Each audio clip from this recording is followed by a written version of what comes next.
Asia. Af-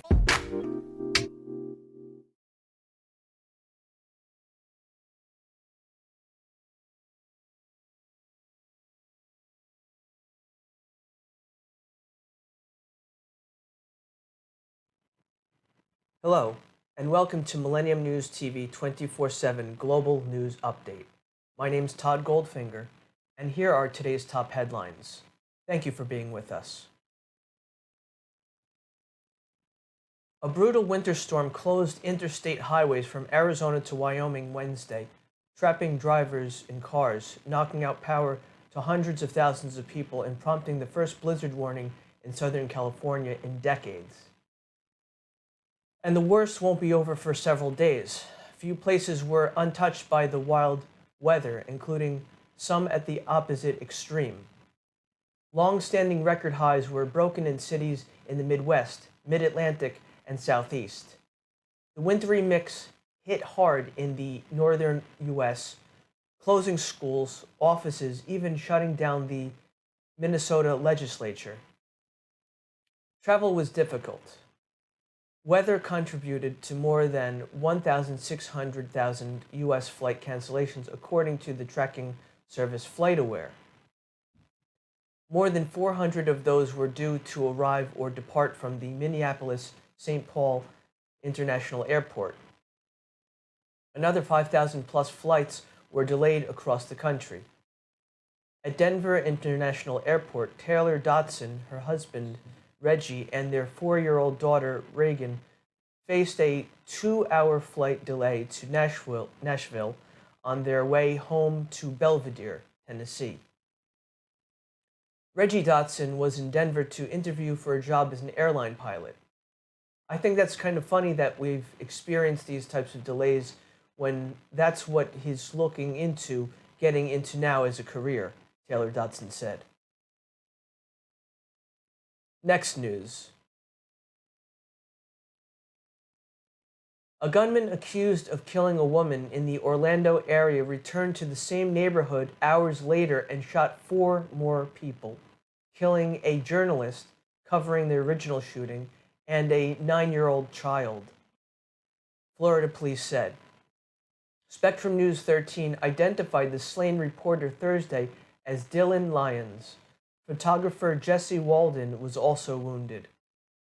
The two were in unmarked news vehicles on Wednesday afternoon covering the first homicide when a man approached and shot them, Orange County Sheriff John Mina said during a news conference. The man then went to a nearby home where he fatally shot the 9-year-old girl and critically wounded her mother. Officials have not yet released the name of the girl's mother. The sheriff said police have detained Keith Melvin Moses, 19 years old, who they believe is responsible for all of the shootings. Mina said police didn't immediately know the motive for the shootings. He said Moses was acquainted with Natasha Augustin, 38, who was the first victim, but did not appear to have a connection with any of the others. He said it was not clear if Moses knew that 2 of the people shot were journalists and noted their vehicle didn't look like a typical news van or have the station's logo on it. Next news. Former President Donald Trump's lawyers in Georgia are criticizing the Fulton County investigation into potential illegal election meddling after the foreperson of the special grand jury seated to help the probe went public this week.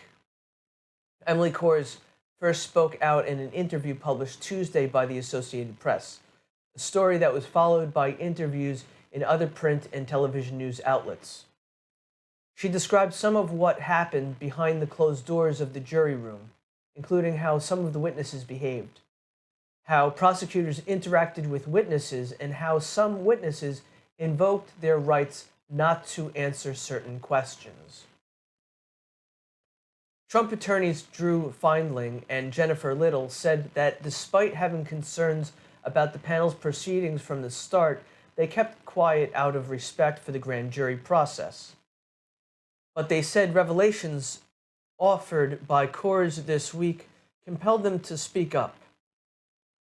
In quotes, The end product is the reliability of anything that has taken place in there is completely tainted and called into question, end quotes, Feinling said in an interview with the Associated Press on Wednesday evening. He said he held no chagrin for the 30-year-old foreperson who was part of a failed system. Next news. Transportation Secretary Pete Buttigieg visited East Palestine, Ohio on Thursday to tour the site where a train wrecked nearly 3 weeks ago as the government faced growing criticism over the federal response to the derailment.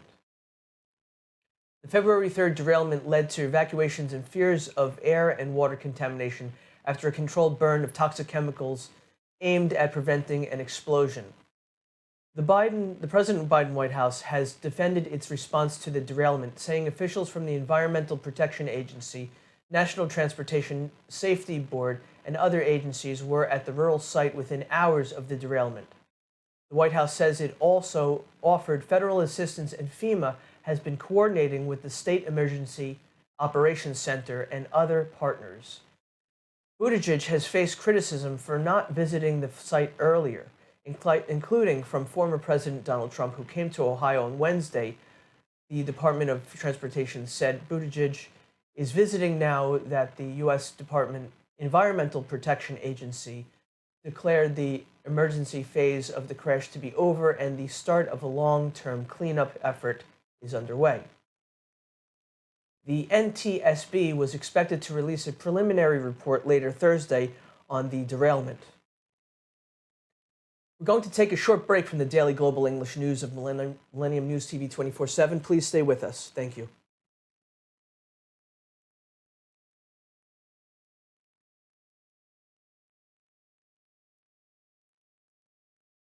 Millennium TV, bridging communities worldwide. We broadcast diverse international content from Europe, Asia, Africa, and now right here in the USA. Watch us via Roku on your smart TV. Submit your own content to 1530entertainmentllc@gmail.com. Download the Millennium TV app from the App Store to stream our shows anywhere, anytime. Millennium TV.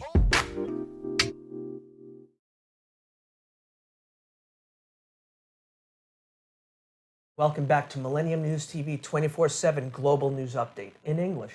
Here's the continuation of today's top stories. Thank you for being with us. The number of U.S. mass killings linked to extremism over the past decade was at least 3 times higher than the total from any other 10-year period since the 1970s, according to a report by the Anti-Defamation League. The report, provided to the Associated Press ahead of its public release Thursday, also found that all extremist killings identified in 2022 were linked to right-wing extremism, with an especially high number linked to white supremacy. They include a racist mass shooting at a supermarket in Buffalo, New York, that left 10 black shoppers dead, and a mass shooting that killed 5 people at an LGBT nightclub in Colorado Springs, Colorado. In quotes, "It is not an exaggeration to say that we live in an age of extremist mass killings," the report from the group's Center on Extremism says. Between 2 and 7 extremism-related mass killings occurred every decade from the 1970s to the 2000s. But in the 2010s, that number skyrocketed to 21, the report found. The trend has since continued with 5 extremist mass killings in 2021 and 2022, as many as there were during the first decade of the new millennium. The number of victims has risen as well. Between 2010 and 2020, 164 people died in ideological extremist-related mass killings, according to the report. That's much more than in any other decade except in the 1990s, when the bombing of a federal building in Oklahoma City killed 168 people. Extremist killings are those carried out by people with ties to extreme movements and ideologies. Next news.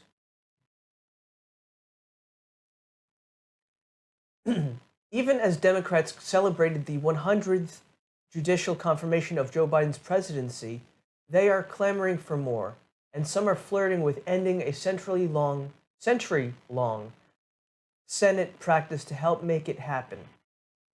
The rising friction over what in Washington parlance is known as the blue slip is creating tensions on the Senate panel that handles judicial nominations and prompting stern warnings from Republicans about a dangerous escalation in the partisanship that already dominates the judicial confirmation process. The clash over Senate procedure could have major ramifications for President Biden as he seeks to fill as many court vacancies as possible during the final 2 years of his term. Aghast at the speed with which Republicans approved judges during the Trump era, Democrats have made the confirmation to the courts a top priority, vowing to fill every seat possible. Their focus on the nomination is even greater now that Republicans control the House and can stall much of President Biden's broader legislative agenda. Since at least 1917, and the chairman of the Senate Judiciary Committee has sent a blue-collared form or blue slip to the senators representing the home state of a judicial nominee. A blue slip, returned with a positive response, signals the senator's approval of moving forward with a nomination hearing. But if the blue slip is not returned or comes back with a negative response, that means the home state senator objects, which can doom the nomination. Next news. Prosecutors charged a man Wednesday with killing a Catholic bishop in a crime that stunned Los Angeles religious and immigrant communities. Auxiliary Bishop David O'Connell, 69, was fatally shot multiple times Saturday in the bedroom of his home in Hacienda Heights, an unincorporated community about 20 miles, 30 kilometers east of downtown Los Angeles. The suspect, Carlos Medina, is the husband of O'Connell's housekeeper. Medina had done work at the bishop's home and was arrested Monday by a SWAT team. LA County District Attorney George Gascon said Wednesday that Medina is charged with one count of murder with a special allegation that he personally used a firearm. In quotes, "Charging Mr. Medina will never repair the tremendous harm that was caused by this callous act, but it does take us one step closer to accountability," Gascon said. Medina faces 35 years to life in prison. He appeared in court Wednesday afternoon, and his arraignment was postponed to the public defender's office, which is representing Medina, said in a statement that Medina is presumed innocent and entitled to a vigorous defense. Because the case is so serious, a senior deputy was appointed to handle it, the statement said. Next news. Charges are mounting against a Dances with Wolves actor who is accused of sexually abusing and trafficking Indigenous women and girls in the U.S. and Canada for decades. A grand jury in Nevada indicted Nathan Chasing Horse on Wednesday on 19 counts, expanding on previous charges of sexual assault, trafficking, and child abuse to include kidnapping, lewdness, and drug trafficking.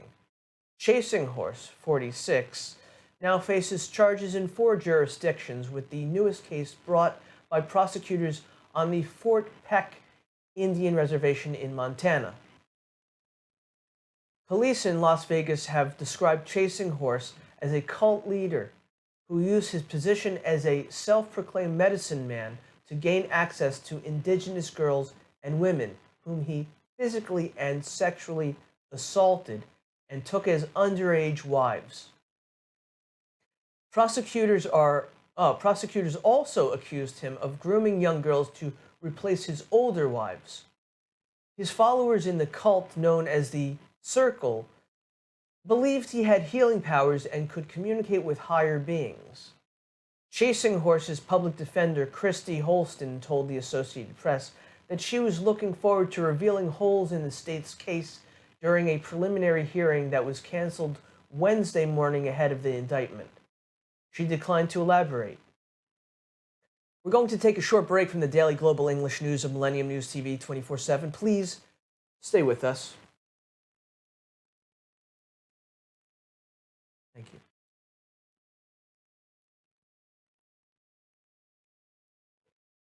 Millennium TV, bridging communities worldwide. We broadcast diverse international content from Europe, Asia, Africa, and now right here in the USA. Watch us via Roku on your smart TV.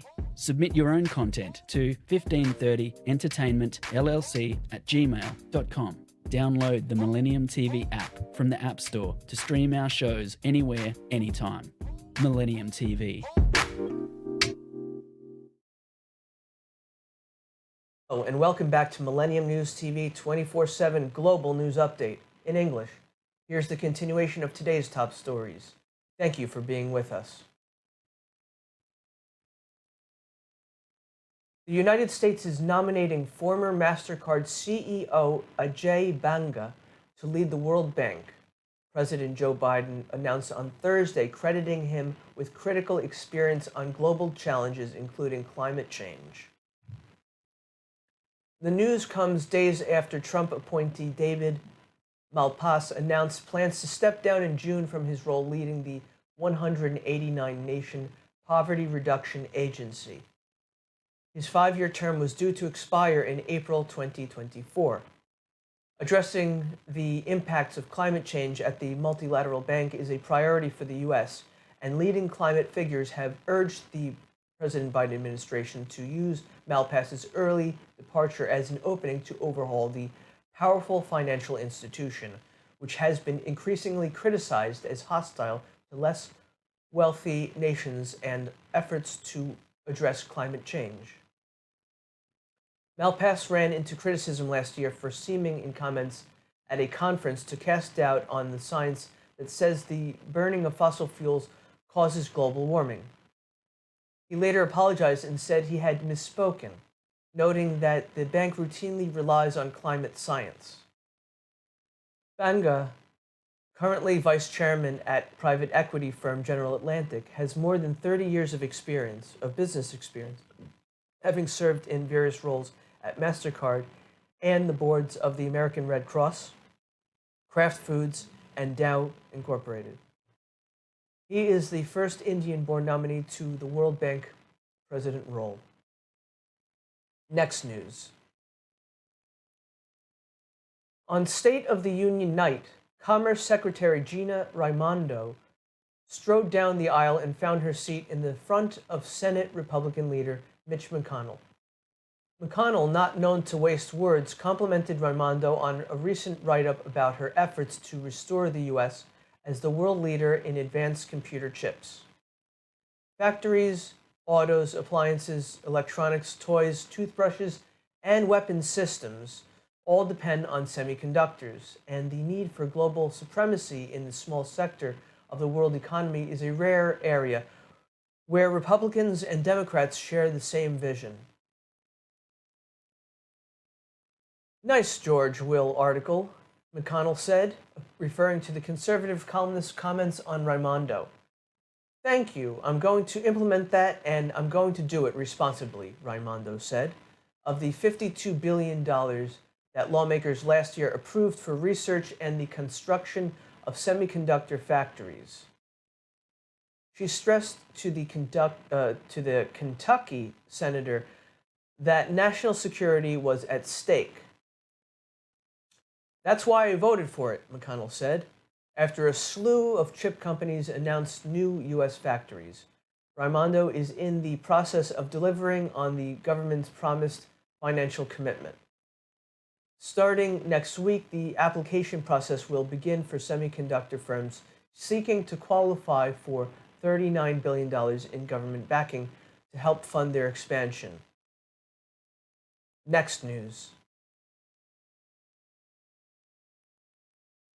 Proud Boys leaders plotted to violently prevent President Joe Biden from taking office because they were trying to, in quotes, save the country from what they feared would be a tyrannical government, a former member of the far-right extremist group told a jury on Wednesday.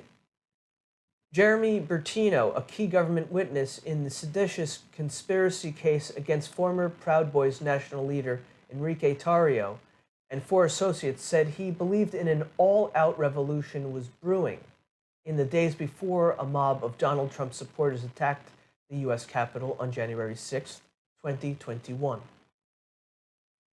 Bertino said he thinks the revolution ultimately failed because law enforcement officers quelled the deadly riot and Congress reconvened to certify Biden's 2020 electoral victory. In quotes, going halfway through a revolution doesn't give you a revolution, he said during the second day of a trial testimony. Bertino, 43, of North Carolina, is the only Proud Boys leader who has pleaded guilty to seditious conspiracy for what prosecutors said was a plot to stop the peaceful transfer of presidential power from Donald Trump to President Biden.